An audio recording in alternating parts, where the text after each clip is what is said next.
Hi, I'm Carol Pino, producer and director of Artobet. Artobet started when my daughter was in kindergarten with the most amazing teacher, Eleanor Palm.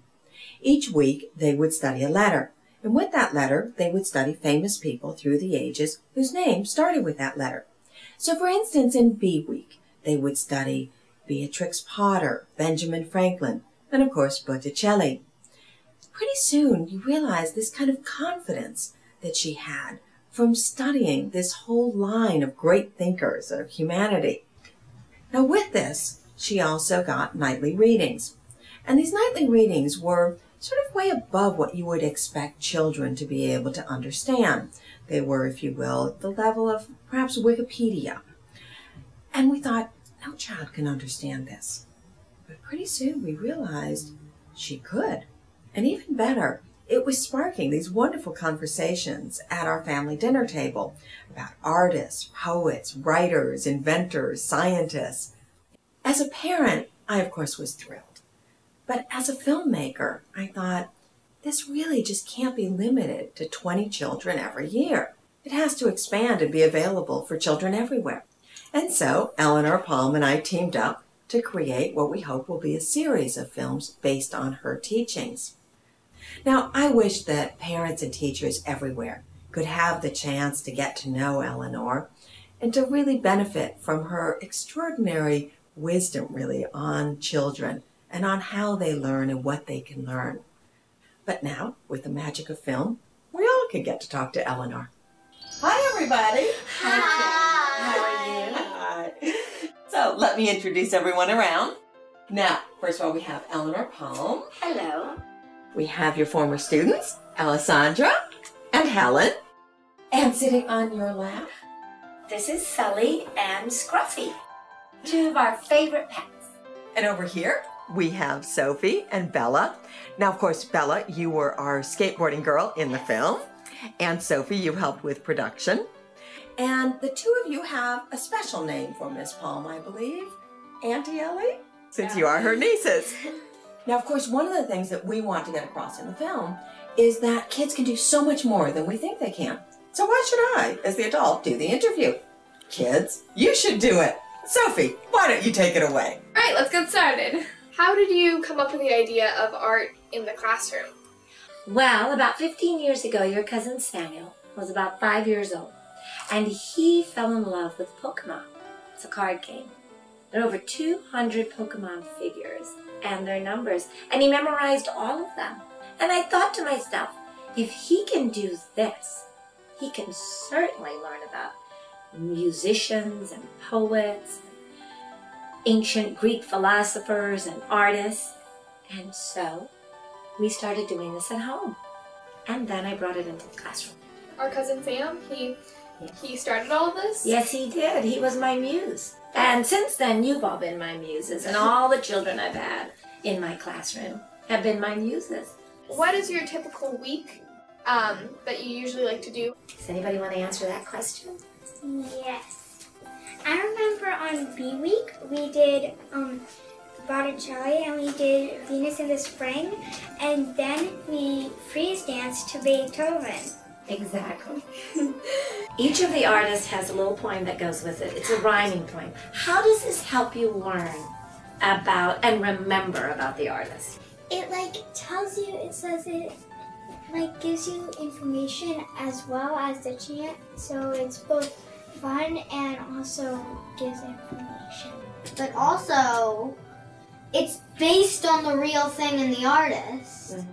What else did we do? Do you remember? I know that you make kites for Benjamin Franklin. We also did Beatrix Potter, I Have a Little Garden. So we memorized the Beatrix Potter poem. Do you still remember it from long ago?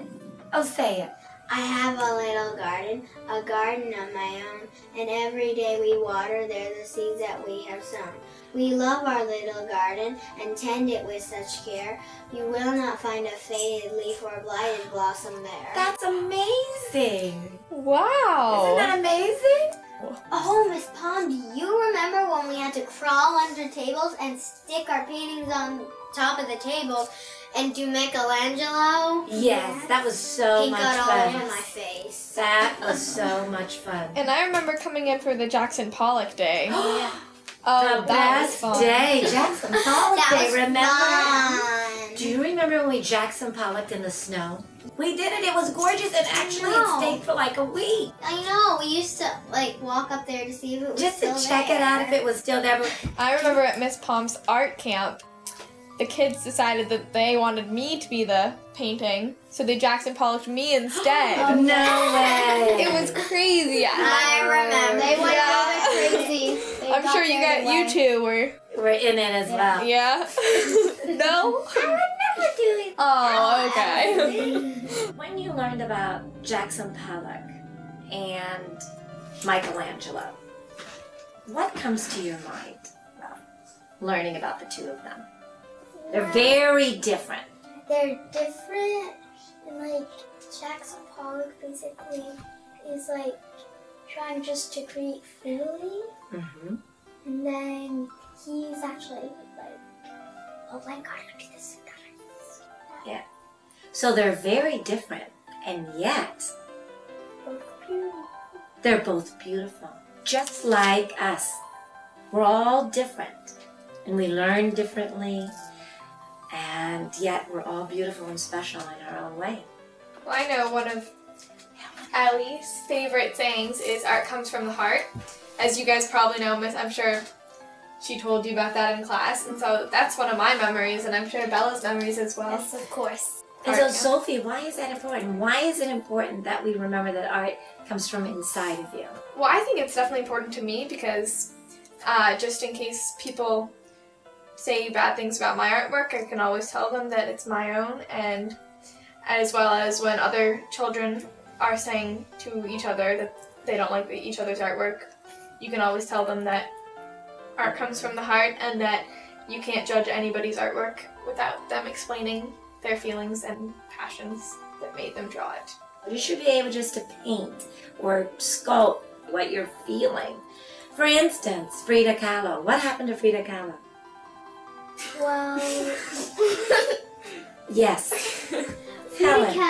Kahlo she was on her way on a bus and she got hit. So Did she she was really? in a hospital for a very, very long time. Yes, she was. She didn't speak how she felt. She painted it. Exactly. Was that helpful to her? Yes, it was very helpful. Exactly. and it was basically like her pictures or her pain, basically. The pictures of her pain.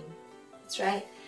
So you can paint your feelings, paint, if you're feeling really angry about something, you can make a sculpture, get some clay and pound it out and get your feelings out. Or if you're feeling really happy and loving, you can get your watercolors out and paint a beautiful picture of the colors that are representing your feelings.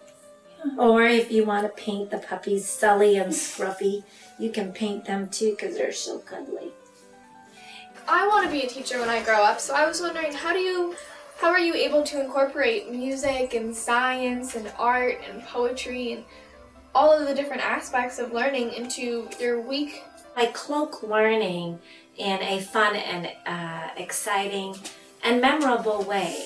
So the idea is to make the curriculum exciting and fun with a lot of movement and a lot of appreciation of our culture, of our history, of other people's culture and other people's history. It gives kids a great deal of self-confidence to know that they came from this long line of amazing scientists, Smart mathematicians, explorers.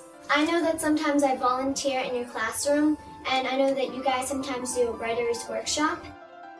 You remember when we did all those writers' workshops every day? I remember that. I take a piece of artwork from an artist and I copy it onto a sheet with lines, and I ask the children to interpret it or to create their own stories around this piece of artwork. It makes you feel like you own the painting because it kind of draws a special connection and it helps you remember. Yeah. You kind of make the paintings come alive.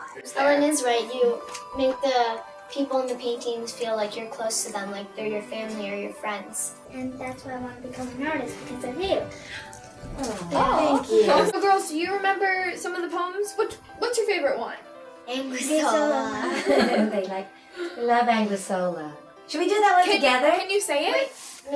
Let's do it together. Anguissola went to Spain, painted portraits of royal fame, drew her sister adorned in lace, a smile lights up her lovely face. Thanks so much. That was great. Should we say goodbye to everyone? Goodbye. Bye. For more information, visit us online.